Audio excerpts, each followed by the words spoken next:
Assalamualaikum warahmatullahi wabarakatuh.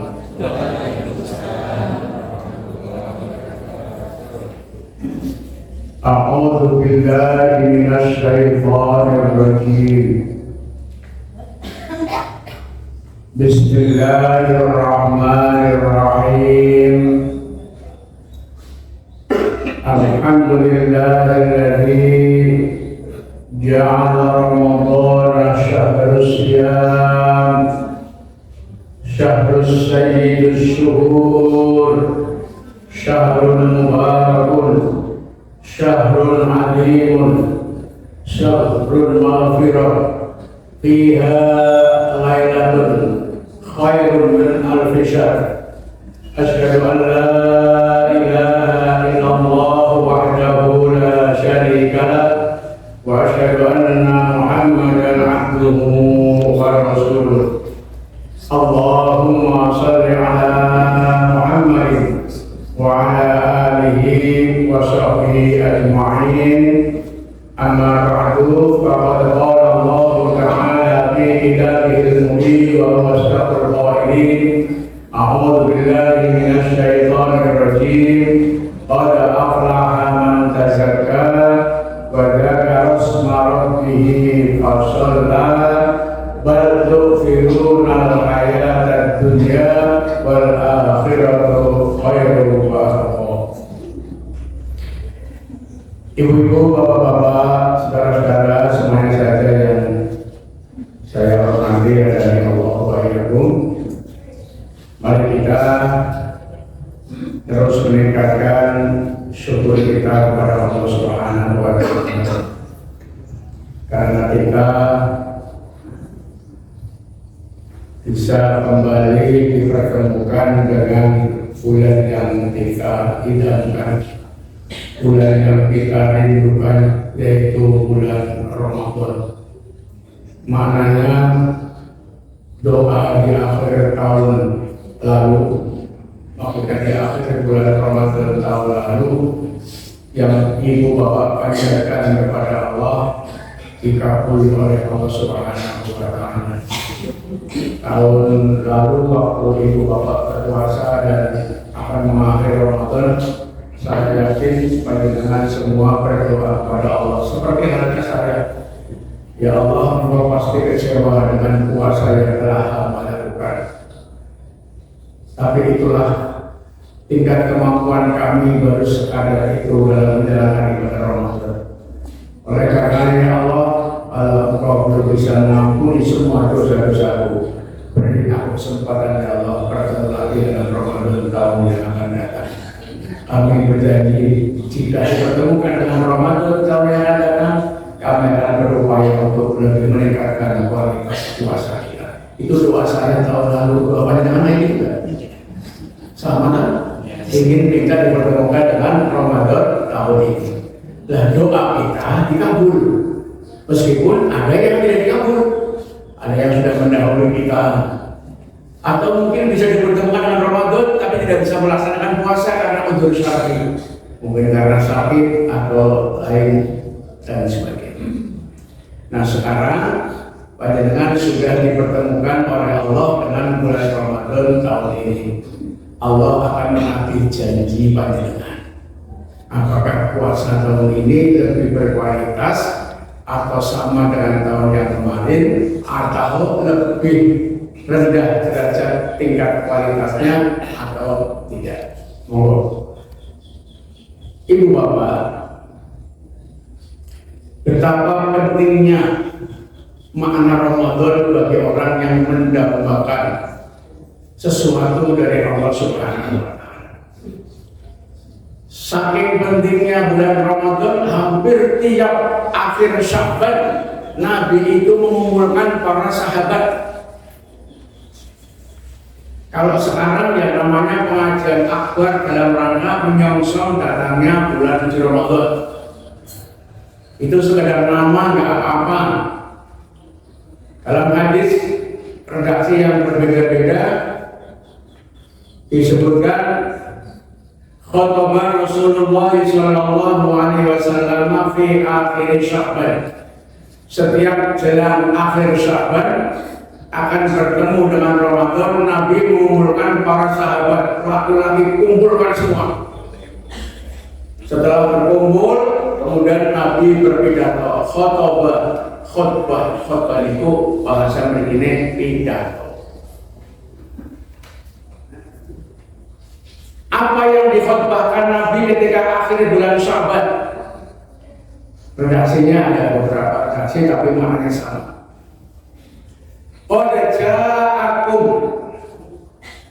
akan datang menemuimu, syahrun, satu bulan, suatu bulan, azimun, yang agung. Ada lagi, qad ja'akum syahrun mubarakun, akan datang menemui bulan yang penuh dengan keberkahan. Kemudian beliau menyampaikan, di dalam bulan itu pintu-pintu kebaikan dibuka, tuftahu abwabul jinan, dibuka pintu-pintu surga. Kemudian ditutup pintu-pintu neraka, dibelenggu tangan-tangan syaitan. Ini bahasa isyarat. Maknanya pintu-pintu surga dibuka, itu Allah membuka peluang bagi bapak-bapak dan ibu yang bisa memanfaatkan bulan Ramadan untuk melakukan kebaikan-kebaikan. Ditutup pintu-pintu neraka. Memang bapak-bapak dan ibu-ibu, kita kan biasanya kalau mendengar kalimat neraka itu berarti sesuatu yang sangat menyedihkan. Cuman gambarannya kalau panjenengan ngertinya yang namanya neraka itu cuma api membakar itu nih. Nah, panjenengan baca terus Al-Quran, nanti akan ketemu ayat bahwa yang namanya siksaan neraka itu ada yang panasnya luar biasa, ada yang dinginnya luar biasa. Di neraka itu ada dua, neraka yang panas sekali, neraka yang dingin sekali. Kalau panjenengan itu memasukkan ikan di dalam freezer, itu ketika freezer itu sudah dijalankan, begitu dikeluarkan, itu berbentuk ikan atau berbentuk es? Es yang di dalamnya ada ikan boyo. Itu neraka di sana. Jadi neraka itu ada yang neraka yang dingin banget, kayak uang dimasukkan ke dalam freezer, yang keluar tidak kelihatan manusianya, yang ada adalah gumpalan-gumpalan. Dengan pilih mau minta siksa yang panas, apa yang dingin banget? Gak ada yang dipilih kan? Gak ada yang dipilih. Dua-duanya itu siksaan. Mau panjenengan umumnya ngertinya neraka itu ya jahannam. Gak apa-apa. Intinya siksaan. Tapi di dalam Al-Quran ada dua jenis siksaan, yang panasnya luar biasa, yang dinginnya luar biasa. Saya pernah ketemu musim dingin di Madinah, itu luar biasa, luar biasa. Sempat mandi lupa, sudah ada instruksi jangan pakai sabun, ternyata pakai sabun yang keluar dari pori-pori itu bercakan-bercakan darah, saking dinginnya. Banyak yang menyesal, saking tidak banyak. Nah, bapak-bapak dan ibu-ibu dan yang Allah wa'alaikum, maka Nabi Muhammad SAW memberikan kabar gembira, kepada orang-orang yang mendambakan kasih sayang Allah yang digelar dalam satu bulan full, di mana gelaran ini tidak ada di dalam bulan-bulan lain selain bulan Ramadan. Bahkan Syahrul Hurum yang 4 bulan mulia itu tidak sehebat Syahrul Ramadan. Karena pada Syahrul Hurum adanya adalah pelipat gandaan pahala. Pelipat gandaan pahala dengan angka-angka. Tapi kalau Syahrul Ramadan ada 2 amalan yang tidak diberi pahala dengan bentuk tulisan, dalam bentuk angka-angka, sebanyak apapun angkanya tidak diberikan, karena tidak bisa ditulis dengan angka. Kalkulator tidak bisa memuat angka pahala 2 kegiatan di dalam bulan Ramadan. Kemudian pahala ini terus diberikan oleh Allah sejak pertama masuk Ramadan sampai dengan akhir Ramadan. Di luar itu ada pahala-pahala lain yang dilipat gandakan dengan angka. Hadirin, hadirin Allah yang apa itu? Yaitu asyam. Dalam Al-Quran kata-kata syam itu disebut sampai 8 kali. Kemudian ada kata as-saum, sauman. Ini nada koi rohmani sauman, itu surah Maryam. Ibu bapak, Nabi Muhammad SAW ketika mendengar hadis qudsi itu hadis yang statusnya di bawah Al-Quran tapi tidak masuk dalam ayat-ayat Al-Quran. Jadi ada firman Allah yang terangkum khusus dalam Al-Quran, ada firman Allah yang sengaja diberikan kepada Nabi Muhammad tapi tidak termasuk Al-Quran, tapi derajatnya di bawah Al-Quran, harus memenuhi syarat, di mana hadis qudsi itu ya harus hadis yang mutawatir. Tetap ada syarat-syaratnya, tidak asal hadis qudsi. Nah, hadis qudsi yang berkaitan dengan puasa sampai Rasul itu bingung, saya harus menerjemahkan apa ini? Di situ penjelasannya, Allahu azza wa jalla, kullu amali ibni Adam lahu bi asri amthaliha wa yudha'af ila sab'i mi'ati dhifrin. Allah berfirman, semua amal-amal kebaikan anak cucu Adam, kita semua kan anak cucu Adam, cucunya Nabi yang diciptakan oleh Allah dari tanah surga. Berarti panjenengan ini adalah cucunya ahli surga. Panjenengan pantes putune wong surga, ya insya Allah ngomong punya surga. Amin. Tapi ada syaratnya. Semua amal-amal kebaikan anak cucu Adam itu akan kembali pahalanya kepada anak cucu Adam. Berapa pahala yang diberikan Allah kepada anak cucu Adam? Itu penjelasannya adalah bi asri amthaliha. Paling sedikit 10. Panjenengan ngamalkan kesayangan, apakah itu sedekah, apa itu berbuat baik kepada lingkungan, kepada siapa saja, niku bi asri amthaliha, paling sedikit 10. Kalau di Al-Qur'annya kan man jaa bil hasanati falahu asyru amthaliha wa man jaa bis sayyiati fala yujza illa mithlaha wa hum la yuzlamun. Siapa yang mengerjakan kebaikan, dia mendapatkan 10 pahala. Dan barang siapa yang akan melakukan kejahatan, dia tidak diberikan dosa sebelum kejahatannya dibuktikan. Ayat ini diperkuat, monggo panjenengan nanti bisa buka dalam surat Al-Qasas itu. Surat Al-Qasas itu ayat 84 penjelasannya, man jaa bil hasanati falahu khairun minha. Orang yang melakukan kebaikan, dia mendapatkan kebaikan. Wa man jaa bis sayyiati, orang yang melakukan kejahatan, fala yujza, tidak dibalas dosa. Alladzina amilus sayyiat illa ma kanu ya'malun, sebelum niat jahatnya itu dibuktikan.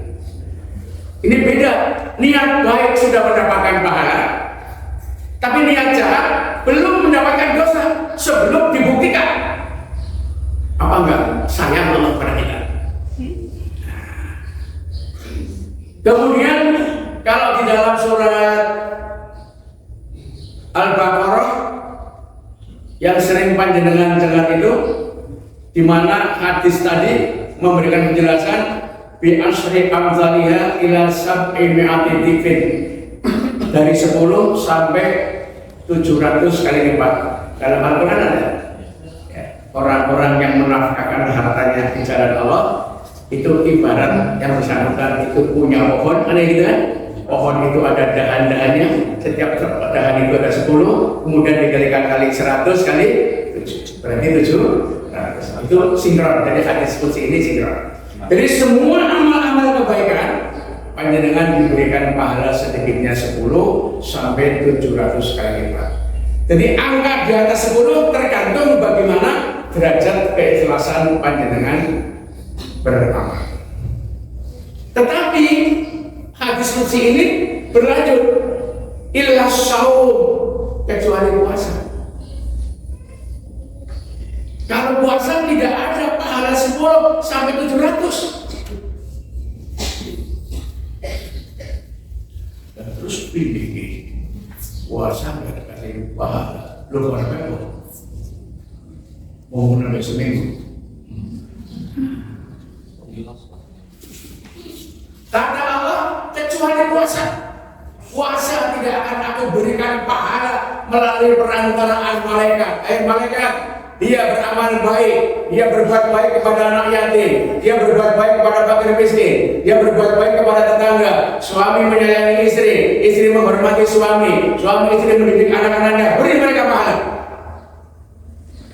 Tapi satu tidak akan aku berikan kepada mereka kecuali aku yang langsung akan memberikan. Kecuali puasa. Wa ana asli, aku yang akan ketemu langsung dengan orang yang berpuasa. Ibu bapak, kalau Allah menyatakan aku yang bertemu langsung, dalam Al-Quran banyak ayat-ayat yang menyatakan bahwa orang-orang yang beriman nanti dalam mata telanjang akan memandang siapa itu Allah. Wujuhun yawma idzin nadhirah. Tidak ada apa-apa. Itu surat Al-Qiyamah. Surat Al-Qiyamah. Itu di situ. Nah, kalau Allah berjanji akan menemui orang-orang yang berpuasa, nun sewu, kira-kira ketemunya di pasar Kendal apa di pasar Leli? Di mana? Di mana? Ayo, saya mau tanya. Nek Allah mau menemui hambanya, itu kira-kira ketemunya di mana? Yang keras di mana? Di dalam surga. Karena Allah akan menemui hambanya di dalam surga, maka ada syarat. Syarat orang yang bisa ditemui oleh Allah dalam surga adalah orang ini harus zero dosa. Apa itu zero dosa?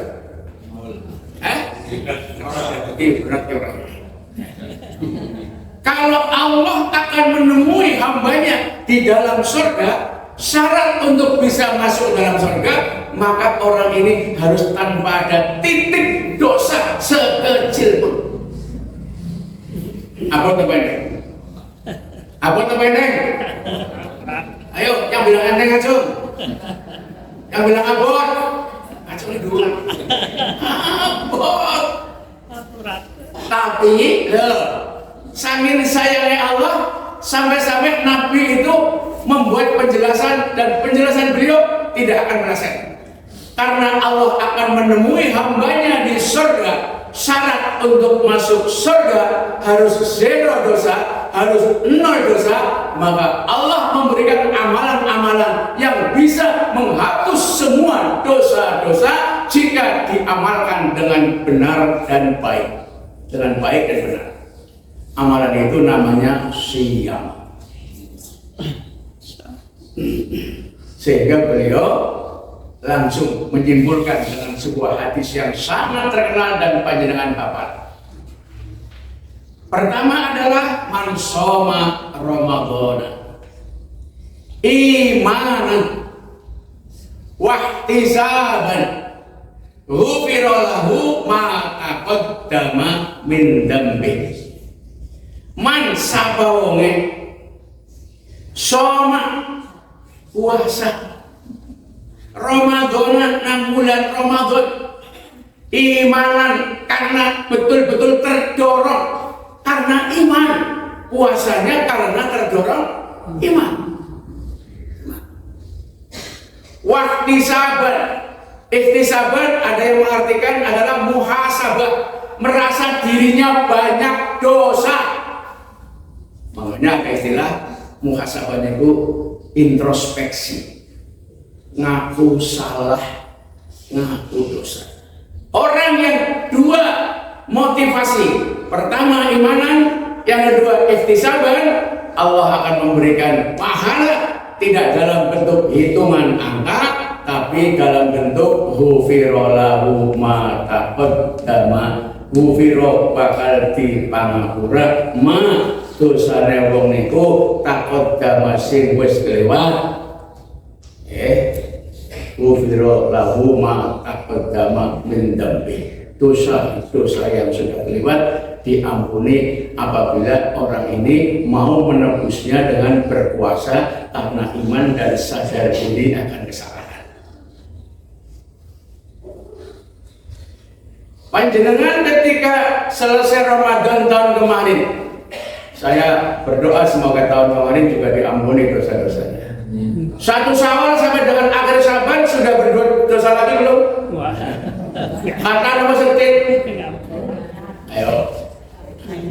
Bulannya sing penak kudune berposo rambung langsung doa diampuni.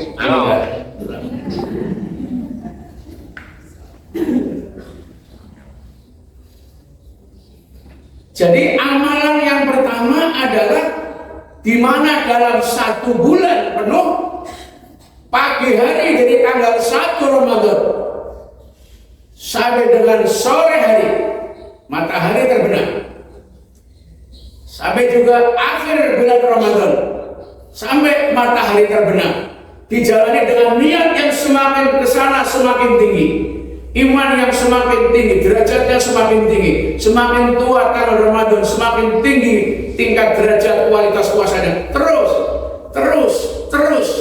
sampai walitukmilul iddata walitukabbirullaha ala ma hadakum.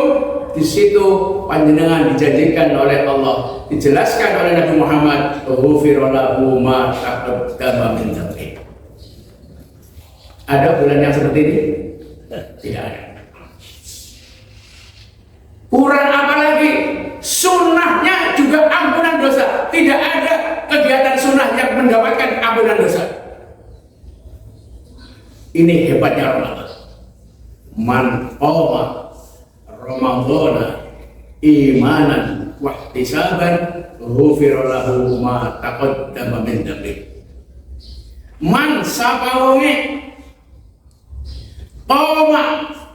qoma niku aslinya qoma ya qoma asluhu qoma ala wasni fa'ala kan dengan apa. Qoma niku artinya ngadeg, berdiri, bergerak. Niku qoma. Sapa wonge menegakkan ibadah, man qoma Ramadana pada malam bulan Ramadan, juga motivasinya imanan. Yang kedua wahtisaban, maka pahalanya juga ghufira lahu ma taqaddama min dhanbi. Sholat sunnah mawon malam hari di bulan Ramadan, pahalanya ampunan dosa. Oleh karenanya, kalau ada yang bertanya, ya kalau begitu nggak usah puasa dong Pak, cukup malam harinya aja kita tarawih. Tarawih aja itu karena ada puasa Ibu. Kita sholat malam itu untuk melengkapi kalau puasa kita di siang hari belumlah sempurna. Makanya ada amalan-amalan lain untuk menutup lubang-lubang kecil yang mungkin kita ini terlewatkan. Ada yang secara spesifik menjelaskan yang dimaksud man qoma adalah orang yang mendirikan sholat malam di bulan Ramadan yang disebut dengan qiyamu Ramadan.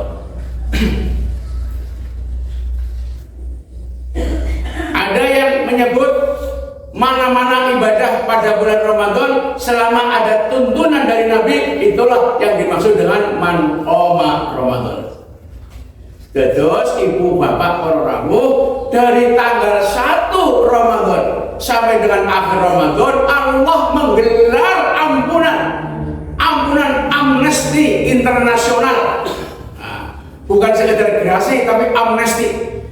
Seberat apapun kesalahanmu akan diampuni oleh Allah dengan catatan jalani amalan yang aku perintahkan dengan motivasi yang pertama iman, yang kedua ikhtisab. Belum lagi nanti saya cerita tentang puasa dari tinjauan psikologis, tinjauan akhlak, tinjauan kesehatan. Nanti jam berapa? Sudah selesai. Nah, Bapak Ibu, oleh karenanya pimpinan pusat Muhammadiyah melalui Majelis Tarsih sudah membuat edaran tentang tuntunan ibadah dalam bulan Ramadan. Namun kagungan apa dari tuntunan ibadah bulan Ramadan? Sudah tuntunannya yang bagaimana kita berpuasa dengan baik. Misalnya ini apa tuntunan yang Ramadan yang disebut dengan sholat tarawih. Umumnya menyebut dengan sholat tarawih. Padahal sholat tarawih itu bukan istilahnya Rasul, istilahnya para sahabat, khususnya Aisyah. Karena kebetulan dari 3 redaksi hadis tentang bagaimana Rasulullah melaksanakan qiyam Ramadan itu, tiga-tiganya disebutkan oleh 3 istri. Yang pertama oleh Aisyah. Kalau oleh Aisyah itu menyebutkan bahwa saya itu orang yang paling banyak merawat Rasul. Karena Aisyah itu kebetulan usianya masih muda. Kemudian beliau wanita yang kedua yang dinikahi Nabi setelah Siti Khadijah. Nah, Rasul lebih banyak di rumah Aisyah.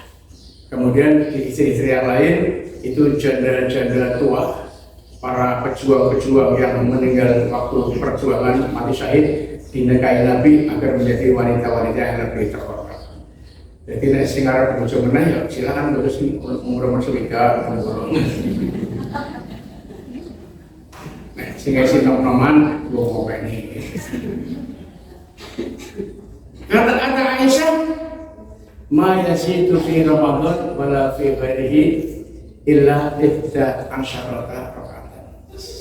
Selama saya mendampingi Rasul di malam hari, saya selalu melihat Nabi kalau malam itu sholat, baik dalam bulan Ramadan maupun di luar bulan Ramadan, itu sholat malamnya tidak lebih dari 11 rakaat. Lalu Nabi sholat 4 rakaat pertama tanpa tahiyat awal. Jangan ditanya bagus panjang dan pendeknya. Begitu salam, beliau kemudian tarawih, duduk lama istirahat. Jadi nek panjenengan itu dari rumah ibu-ibu pada maghrib habis berbuka mau ke masjid disapa oleh tanah, tidak perlu ibu pada tarawih, pasti dengan pada istirahat. Paham ya? Paham ya? Ini harus istirahat, kenapa harus masih? Lalu sahabat-sahabat yang lain tanya, kenapa wahai Aisyah kok Rasul tarawih panjang, istirahat panjang setelah 4 rakaat? Oh ya, karena Rasul itu kalau malam, terutama beliau menginjak usia 55-56. Ibu-ibu, panjenengan itu sebetulnya lebih beruntung daripada Nabi. Karena Nabi itu hanya berpuasa Ramadan 8 kali. Nah, jenengan puasa Ramadan berapa puluh kali? Iya. Loh, Ramadan kan diwajibkan pada tahun itu kedua menjelang ketiga. Nabi itu hanya 8 kali puasa Ramadan bersama dengan para sahabat, hanya 8 kali. Dengan yang usianya sudah 60 kali, sudah ketemu dengan 60 kali Ramadan loh. Gini apa tuh?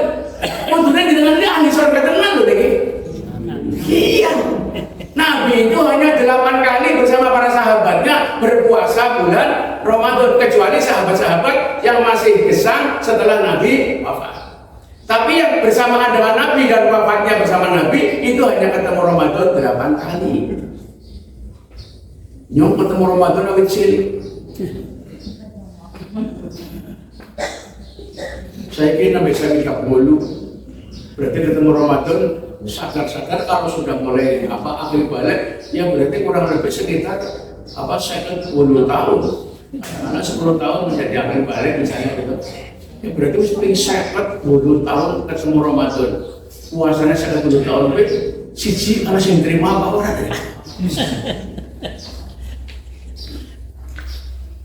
Lalu Aisyah menjawab, iya Rasul itu memang kalau salam duduk cumpannya. Kenapa? Kata Aisyah, Nabi itu kalau baca Fatihah di dalam sholat malam itu pelan. Jadi satu ayat berarti Alhamdulillahi Rabbil Alamin Ar-Rahmanir Rahim. Jadi tartil. Alhamdulillah Rabbil Alamin Ar-Rahmanir Rahim Maliki Yaumiddin Iyyaka na'budu wa iyyaka nasta'in ihdinas siratal mustaqim siratal ladzina an'amta 'alaihim ghairil maghdubi 'alaihim waladdallin. Allahu Akbar. Itu ada di Jawa Timur yang sholat 10 menit 23 7 menit berapa menit? 7 menit. Nah itu 7 menit. Setelah selesai waladdallin amin, lalu Nabi membaca ayat-ayat Al-Quran. Pernah ada salah seorang sahabat yang masih muda kemudian ikut makmum di belakang Nabi. Ternyata ngertinya anak muda ini Nabi baca Quran cukup sajus. Ternyata baca Quran yang surat Al-Baqarah dihatamkan. Surat Al-Baqarah kan 286 ayat. 226 ayat. Yuk, ayo. 2,5 juz. 1 rakaat 2,5 juz. Sampai ada yang sendean tiang. Tapi nikmat bacaannya. Nah paling sedikit kata Aisyah, wadrobi ada ayat paling sedikit itu 100 ayat 1 rakaat. Nek patang rakaat berarti 400 ayat. Makanya begitu. Assalamualaikum warahmatullahi wabarakatuh. Assalamualaikum warahmatullahi wabarakatuh. Selonjor pijet-pijet kaki. Berarti tarawih. Nek panjenengan niku imammu ghairil maghdubi 'alaihim waladdallin. Amin. Inna a'tainakal kautsar. Masa paling pijet-pijet sih. Nah, inna a'tainakal kautsar itu sampai surat pendek, Ibu. Surat pendek itu paling orang itu ya surat Al-Balad lah, itu surat pendek. La uqsimu bihadzal balad wa anta hillum bihadzal balad wa walidi wa ma walad laqad khalaqnal insana fi kabad ayahsabu an la yaqdiru alaihi ahad yaqulu ahlaktu ma'al mubada ayahsabu an lam yarahu ahad alam naj'al lahu 'ainaini wa lisanan wa shafatain wa hadainahu najdain falaqtahamal 'aqabah wa ma adraka mal 'aqabah fakku raqabah aw it'amun fi yawmin dhi masghabah yatiman dha maqrabah aw miskinan dha madrabah thumma kana minal ladzina amanu wa 'amilus sholihati wa tawasaw bis sabri wa tawasaw bil marhamah. Karena makmum enggak teke. Ulaika ashabul maimanah walladzina kafaru bi ayatina hum ashabul mas'amah alaihim narum muqsadah. Allahu akbar. Wis surat pendek. Temri sampeyan suratnya. Surat mini. Surat mini. Surat mini. Ibu-ibu, Kemudian Rasul nambah lagi 4 rakaat. Setelah selesai istirahat lagi, baru witir 3 rakaat. Setelah selesai Fatihah dilanjut dengan surat Al-A'la. Fatihah kedua dilanjut dengan Al-Kafirun. Surat Fatihah yang ketiga dilanjut dengan Al-Ikhlas. Setelah selesai beliau langsung memuji Allah. Subhanal Malikil Quddus, Subhanal Malikil Quddus. Suara yang ketiga lebih keras. Subhanal Malikil Quddus Rabbul Malaikati Warruh. Nanti ada redaksi lain tapi sama. Kalau istri yang lain, saya juga pernah menyaksikan Rasul sholat malam di rumah saya. Tapi beliau itu sebelum sholat sunnah yang namanya Qiyam Ramadan, beliau sholat sunnah yang sangat ringan. Namanya sholat sunnah iftitah. Sholat sunnah iftitah itu 2 rakaat, setelah baca Fatihah langsung ruku. Beringat ya? Apa belum? Belum. Laksanakan itu. Jamaah. Itu di putusan tarsiah ada itu. Jamaah juga. Berjamaah juga. Berjamaah juga. Ini nanti saya baca. Ini sih kalau di dalam putusan tarsiahnya itu sholat sunnah kita disebutkan begini. Putusan tarsiah.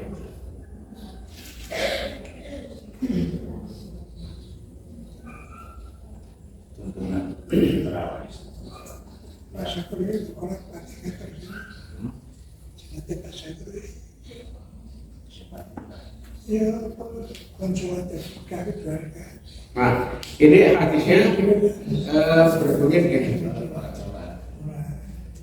Qiyam Ramadan yang kedua yang dilakukan oleh Nabi dengan cara 2 rakaat salam, 2 rakaat salam, 2 rakaat salam, 2 rakaat salam, 2 rakaat salam, berarti 5 kali salam, dan 1 rakaat witir. Berarti jumlahnya tetap 11. Kemudian Nabi disebutkan dari sahabat Zaid bin Khalid al-Juhani annahu qala la'armuqanna salata Rasulillah sallallahu alaihi wasallam al-lailata fa shalla rak'ataini khafifataini thumma shalla rak'ataini tawilataini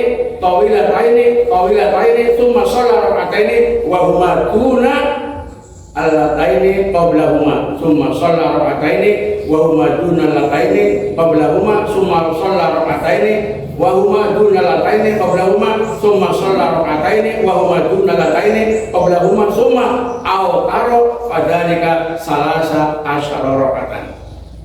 Diriwayatkan dari Zaid bin Khalid al-Juhani bahwa ia berkata, benar-benar aku akan mengamati sholat Rasulullah sallallahu alaihi wasallam pada malam hari ini. Beliau sholat 2 rakaat khafifatan yang enteng. Lalu beliau sholat 2 rakaat panjang keduanya. Kemudian sholat 2 rakaat yang kurang panjang dari sholat sebelumnya. Lalu beliau sholat lagi 2 rakaat yang kurang lagi dari sholat sebelumnya.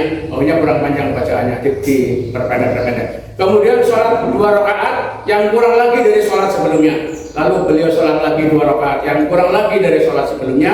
Kemudian sholat 2 rakaat lagi yang juga tidak sepanjang dari yang sebelumnya, dan beliau melakukan witir 1 rakaat. Jadi kalau yang model kedua itu ada 2, 5 lalu 1. Kalau witir 3 rakaat dibagi 2, mana yang witir? Ya yang 1.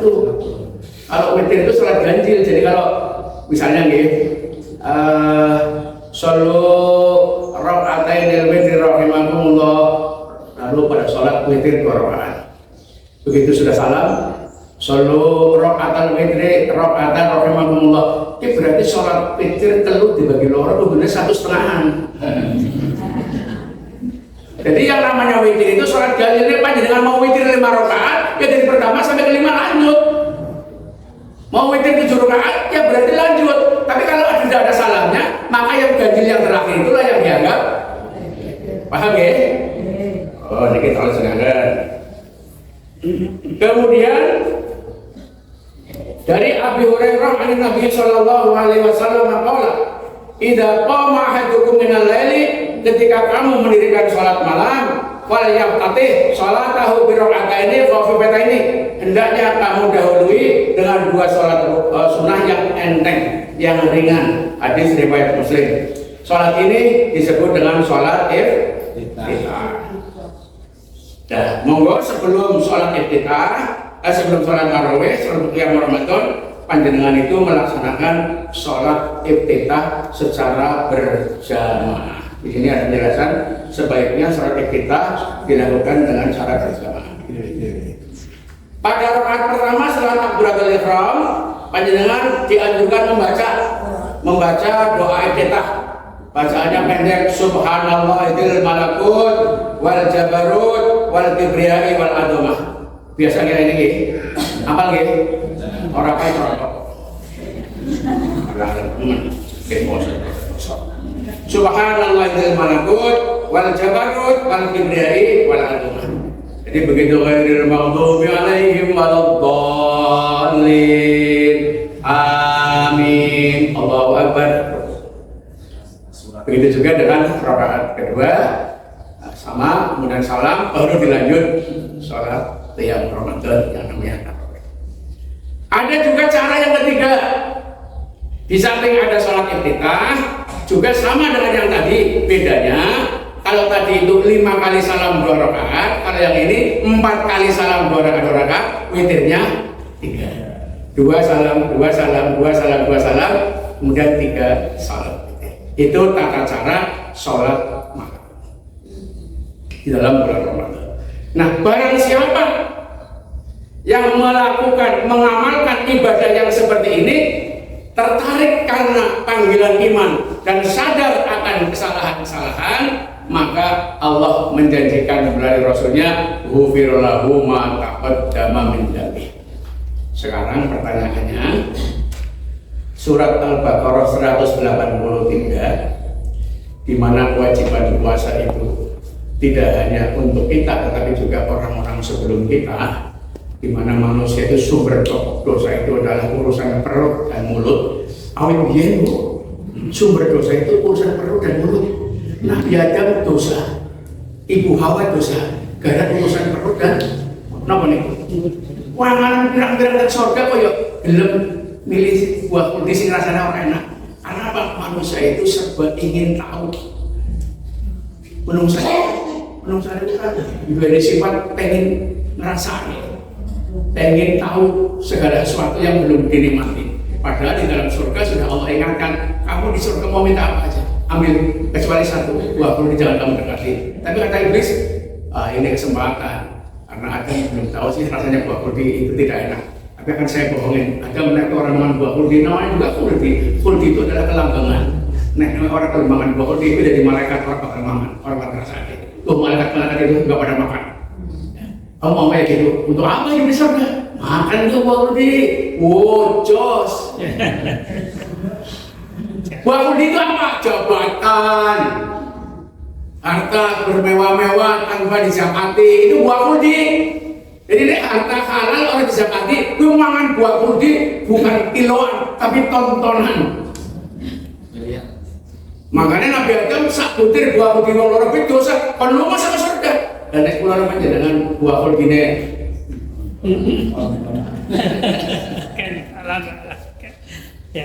Tapi tak jamin panjenengan masuk surga lebih dulu daripada presiden. Tenang. Betul. Buat presidennya soleh kayak apa? Tetap dihitung belakangan. Kenapa? Karena bisa jadi saat itu banyak rakyat yang protes. Dia dapat 5 kilo, aku cuma 2,5 kilo. Kayak gitu. Dia dapat 300, aku cuma 200. Dia dapat pakai tanda tangan. Terus berasanya cuma terima nggak pakai tanda tangan? Itu juga enggak. Itu buat kuldi itu.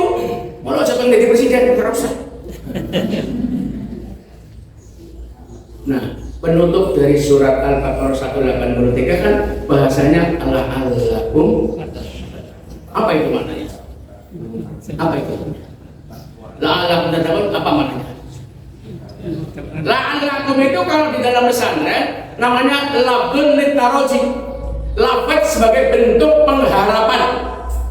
La'allakum Allah ngarep-ngarep maring sliramu kabeh wong sing padha puasa Gusti Allah ngarep-ngarep maring sampean kabeh sing pada puasa, nggih. Puasane itu poso. Apa niku? Takut diarep-arep ben dadi wong sing takwa.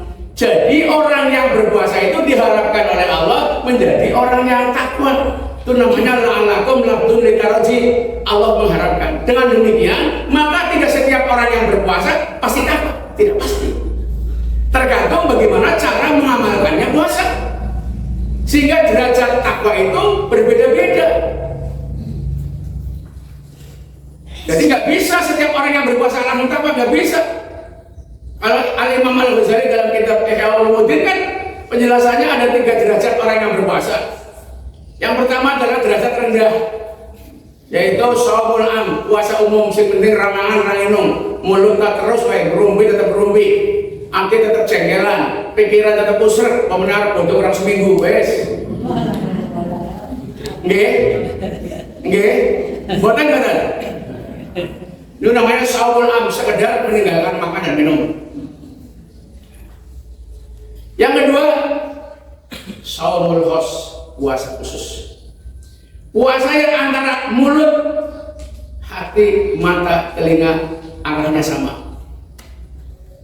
Kalau mulutnya tidak mau memakan yang halal, padahal itu milik kita halal, dan Allah belum memerintahkan jangan kau makan, tidak kita makan. Karena apa? Karena perintah Allah. Itu shaumul khos, puasa khusus. Jangankan ada orang, tidak ada orang di rumah pun kita tidak berani makan halal. Jangankan orang 5 jam, orang 2 menit, nek Allah turun perintah melalui adzan, itu juga tidak berani menyentuh. Meskipun paling bolak-balik gelasnya dijunjung. Turun karena itu namanya puasa khusus. Saya berharap masuk ke puasa khusus. Puasa khusus yang lebih khusus, itu puasanya para nabi, para sahabat. Itu sudah luar biasa. Yang beliau berpuasa itu sudah seolah-olah sudah di surga. Betul-betul hatinya dan pikirannya tertuju hanya kepada Allah Subhanahu wa Ta'ala. Kita mudah-mudahan bisa masuk pada tahapan kedua. Meninggalkan makan dan minum, lesannya terjaga dengan baik. Karena kalau orang yang berpuasa, kata Nabi, alaikum bisyam, rajin-rajin kamu berpuasa. Fa'innahu la'idlalah, puasa itu tidak ada bandingannya. Wong sing biasa kan ngomong dengan berpuasa, kurang ngomongnya, gini bedan. Yang Kanjeng Nabi kan bedanya tipis. Kalau Nabi sedikit bicara, kita sedikit-sedikit bicara. Kalau Nabi sedikit makan, kita sedikit-sedikit makan. Kalau Nabi sedikit tidur, kita sedikit-sedikit nggih. Nggih. Bedanya tipis toh? Kata Nabi, la'idlah, bukan la'adlah. Al-la'adlah itu adil. La'idlah itu tidak ada bandingannya. Sampai ada penjelasan. Kenapa kata-kata la'idlah? As-sawmu junnatun. Puasa itu junnah. Apa itu junnah? Tameng. Perisai. Dalam Al-Quran itu ada kalimat yang sama tapi bacaannya berbeda-beda. Ada junnatun, ada jinnatun, ada jannatun. Jim, nun, ta. Junnatun, perisai. Orang yang berpuasa setidaknya mikir 2 kali untuk berbuat kemaksiatan. Mikir 2 kali. Junnatun, dipendengi lagi puasa. Tapi ya jadi terus ke puasa-puasa ngulung bingung wae nek maghrib. Apalagi di daerah saya apa itu? Ibu-ibu itu kalau mau masuk Ramadan itu bikin schedule. Tak pikir schedule itu jadwal kegiatan ibadah dari tanggal 1 sampai dengan tanggal terakhir. Ternyata schedule bikin masakan buka puasa. Jadi hari pertama apa, hari kedua apa, hari ketiga apa, jemput dan suaminya. Di sini buatan ya, buatan beda. Yang kedua ada jinnatun. Yang sering baca Quran kan, minal jinnati. Jin itu artinya tersamar, tidak kasat mata. Jadi jin itu makhluk yang tidak kasat mata. Sejak diusir dari surga, jin itu alamnya dipisah dengan manusia. Oleh karenanya kalau ada jin ketemu dengan manusia, itu jin yang gak ada masalah. Jin yang sebenarnya itu ya jinnatun, tersamar, tersembunyi. Jadi ini ada jin katon, rumah oh itu berarti jin lagi ada masalah. Lalu jannatun. Nah ini jannatun itu artinya aman yang penuh dengan kedamaian. Kita lebih mengenal istilah surga. Puasa itu tidak ada bandingannya. Nah, Allah mengharapkan kita ini dengan berpuasa menjadi orang yang takwa. Oleh karenanya, karena kita tidak bisa dipastikan menjadi orang yang takwa, dengan berpuasa kita ada derajat peningkatan takwa. Sehingga pengertian ampunan dari Allah itu adalah berapa persen puasa kita diterima oleh Allah. Begitu Bapak Ibu. Jadi puasa yang diterima oleh Allah dengan ampunan penuh itu adalah puasa khos dan fasil khos. Karena kita ini puasa derajatnya berbeda-beda. Ada yang diampuni cuma 10%, 90% masih ada noda hitam. Untuk mengurangi noda hitam, ada sholat sunnah tarawih, ada sholat sunnah yang lain, ada infak, ada sodako, ada yang lain-lain. Itu untuk mengurangi tulisan-tulisan hitam yang asalnya kita hanya diampuni 10, mending diampuni 25%, tinggal 75%. Itu begitu yang dimaksud dengan peningkatan amal dalam Ramadan. Oh berarti nggak bisa semuanya, ya bisa dong. Puasanya aja schedule makanan. La'allakum tattaqun diharapkan menjadi orang yang apa indikatornya? Ada tiga indikator, setidaknya 3 indikator manusia itu puasanya diterima meskipun tidak 100%. Indikator yang pertama adalah selesai Ramadan meningkatkan aktivitas spiritualisme.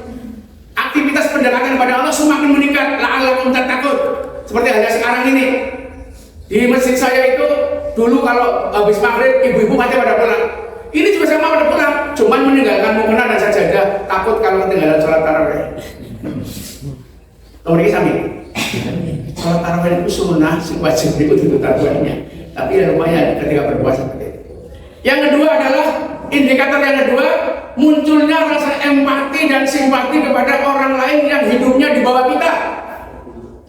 Namanya meningkat aktivitas sosialnya. Muhammadiyah kan melakukan seperti itu. Yang ketiga adalah penutup surat Al-Baqarah 185. Walitukmilul iddata walitukabirullaha ala ma hadakum wa la'allakum. Selesai puasa meningkat rasa syukurnya. Allah tawarkan kepada suatu bangsa, Anda ingin makmur, apakah Anda ingin hancur? Kalau Anda ingin hancur, kufurlah. Kalau Anda ingin makmur, syukurlah. Wa in ta'adzana rabbukum la in syakartum la azidannakum wa la in kafartum inna adzabi. Kalau engkau ingin makmur, maka bersyukur. Jika engkau ingin hancur, silakan kufur. Allah enggak rugi. Begitu Bapak Ibu, semoga puasa tahun ini kita memperoleh ampunan yang lebih besar daripada tahun yang kemarin. Amin. Syukur diampuni 100%. Amin. Ya, kemudian panjenengan senantiasa terus menutup lubang-lubang kecil. Banyak-banyak beristighfar. Asyhadu an la ilaha illallah, astaghfirullah, nas'alukal jannata wa na'udzubika minan nar. Itu zikir di dalam bulan Ramadan. Zikir di dalam bulan Ramadan. Terus dilakukan. Nanti mendekati pertengahan, tambah Allahumma innaka afun tuhibbul afwa fa'fu anni. Terakhir Siti Aisyah diberitahu oleh Nabi, kalau Aisyah ingin puasanya mantap, lebih khusyuk lagi, yakinkan dalam hatimu bahwa ini adalah puasa yang terakhir. Bu, Ibu, jenengan yakin tahun depan mau ketemu puasa lagi? Saya yakin, makanya mantapkan. Ya Allah, mungkin ini puasa yang terakhir. Saya akan berpuasa dengan khusyuk ya Allah. Karena belum tentu tahun depan kita bisa ketemu lagi. Siapa sih ngerti tahun Romeo Selawi dengan ketemu dengan bulan Ramadan? Nggak ada yang jamin. Saya udah bolak-balik menyampaikan, mati itu tidak pakai syarat umur. Wis tuan teman orang mati-mati ya pirang-pirang. Lecak terus nang duren kasur tahun-tahun yang orang mati ya akeh. Bendina ditebak-tebak sebelum mati ya pirang-pirang. Maka yakin kan ini adalah puasa yang terakhir. Ewon dene, apa itu ewon dene? Ewon dene Allah memberikan kesempatan lagi. Ya itulah kasih sayang Allah. perlu kita manfaatkan untuk persiapan bekal di hari kemudian. Ada nggak Ibu? Ada pertanyaan nggak? Cukup? Silakan Pak. Salah satu rukhsah itu musafir, Pak. Ya. Yang saya tanyakan ini tidak jarak jauh. Cuma kalau ada orang punya niat akan menjadi musafir, ini untuk rukhsahnya itu dipakai sejak awal, artinya nanti saya akan dia jauh. Nah, malamnya ada sahur terus sarapan atau nanti di dalam perjalanan musafirnya itu bayang rukhsahnya masih. Baik, ini pertanyaan tentang rukhsah. Dalam Islam itu ada rukhsah untuk musafir. Rukhsahnya adalah pertama untuk rukhsah sholat, dari sholat tam, sholat sempurna menjadi sholat yang menjadi lebih diringankan waktunya, diringankan jumlah rakaat. Itu kan namanya rukhsah. Rukhsah itu adalah kemurahan yang ditawarkan Allah kepada orang-orang yang akan melakukan bepergian jauh. Saya bacakan ini supaya nanti panjenengan bisa memahami. Yang pertama, orang yang perjalanan jauh, kita tidak usah membahas berapa jauhnya, karena nanti orang kalau dikaitkan dengan situasi sekarang, jauh itu ukuran kilometernya, dekat jarak tempuhnya. Saya dulu waktu belum ada jalan tol, naik mobil Kendal Tegal itu paling cepat 2,5 jam. Itu aja jarang-jarang rem, malah remnya tak copot. Karena harus ada beberapa pengajian. Dulu waktu saya pakai mobil CRV, kenapa saya dari dulu mobilnya besar-besar? Karena memang untuk perjalanan jauh. Naik ke Suku, Cilacap dan sebagainya. Kemudian jalannya naik turun. Mobil besar itu ada keuntungannya. Keuntungannya yang pertama adalah harganya mahal. Yang kedua jarang-jarang servis. Semakin besar cc-nya, jarang-jarang servis. Semakin besar cc-nya, semakin besar resikonya. Iya, karena bensinnya bukan bensin biasa. Itu dulu waktu jalan Pantura. Begitu ada jalan tol, saya Tegaluleri itu hanya 50 menit. Cepat kan? Resikonya besar, bayar tol pulang pergi. Iya. Kemudian bensinnya, mobil itu semakin tekan gasnya semakin tinggi, bensinnya semakin boros. Itu pasti. Jadi ada plus minus. Nah, untuk orang-orang yang bepergian jauh, di sini ada orang yang diberi keringanan dan orang boleh meninggalkan puasa. Ini saya bacakan, nanti saya jelaskan. Orang yang diberi keringanan dispensasi untuk tidak berpuasa dan wajib mengganti mengqadha puasanya di luar bulan Ramadan. Yang pertama, orang yang sakit dalam bulan Ramadan. Sakit. Ya, sakit yang menurut dokter itu memang tidak boleh berpuasa, harus ada obat yang dikonsumsi secara berjenjang, tidak boleh beda waktu. B. Orang yang sedang bepergian, musafir. Wa faman kana minkum maridun aw ala safarin fa iddatun min ayyamin ukhra. Orang yang dalam keadaan sakit atau orang yang dalam keadaan perjalanan itu boleh tidak berpuasa. Apa kata Rasulullah? Innallaha azza wa jalla wa 'alal musafir as-shaum wa syatr as-salat wa anil hamil awal murdi as-shaum. Bahwa Rasulullah bersabda, sungguh Allah yang Maha Kuasa, Allah Maha Mulia telah membebaskan puasa, memberikan keringanan dan tawaran kepada orang-orang tersebut, yaitu separuh sholat bagi orang yang bepergian. Separuh sholat ini sholat yang genep ya. Nanti maghrib 1,5, subuh cuma 1. Enggak, ini maksudnya separuh itu untuk sholat yang 4 rakaat. Kemudian membebaskan pula dari orang yang hamil dan orang yang menyusui serta orang yang dalam bepergian. Nah, pertanyaannya, niat puasa tidak puasanya apa? Iya. Jadi sebetulnya panjenengan bisa melakukan 2 hal. Adakah bepergian jauh itu sudah dirancang jauh-jauh itu benar? Misalnya satu contoh, saya kan di HP saya selalu ada jadwal pengajian. tanggal sekian saya pengajian di daerah Banjarnegara. Berarti saya akan melakukan perjalanan jauh. Iya. Apakah saya dalam perjalanan jauh itu mengganggu kesehatan atau tidak? Mengganggu konsentrasi nyupir atau tidak? Jika mengganggu konsentrasi nyupir, maka sejak itu saya sudah punya gambaran berita tanggal sekian saya nanti akan menggunakan rosok. Tapi jika memang enggak, apalagi sekarang musim hujan, adem, mobilnya pakai AC, setel dikit gitu yang malah ngantuk kayak enak. Cuman saya memang nggak suka pakai supir karena jarak jauh, malah nggak boleh tidur.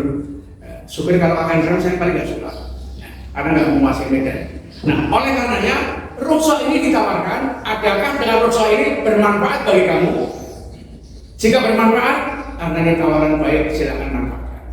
Jika memang tidak ada perencanaan, malam harinya sudah ada acara sahur, kemudian hati sudah memantapkan niat berpuasa, tahu-tahu ba'da subuh ada pemberitahuan saudaramu yang di Jakarta meninggal. Nah, karena itu, maka panjenengan monggo. Alternatif yang pertama berangkat musafir, tapi untuk kebaikan. Tetapi jangan batalkan sebelum panjenengan itu berangkat. Jika di tengah-tengah perjalanan memang memungkinkan kondisi tidak bisa melanjutkan karena capeknya, maka disitulah rukhsah ditawarkan. Ada nggak ya? Mantap ya? Sudah selesai. Saya kira begitu, Bapak Ibu. Mohon tangan balik kalau dari sekurang ini. Oke. Mudah-mudahan kita semua diberikan kesehatan.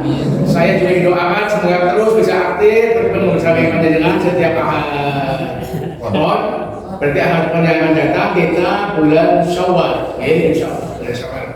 Mari kita akhiri dengan bersama-sama berdoa. Asyhadu an la ilaha illallah, astaghfirullah, nas'alukal jannata wa na'udzu bika minan nar. Asyhadu an la ilaha illallah, astaghfirullah, nas'alukal jannata wa na'udzu bika minan nar.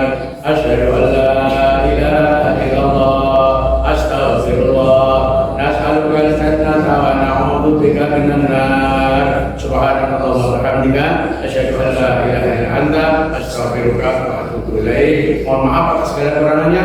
Assalamualaikum warahmatullahi wabarakatuh.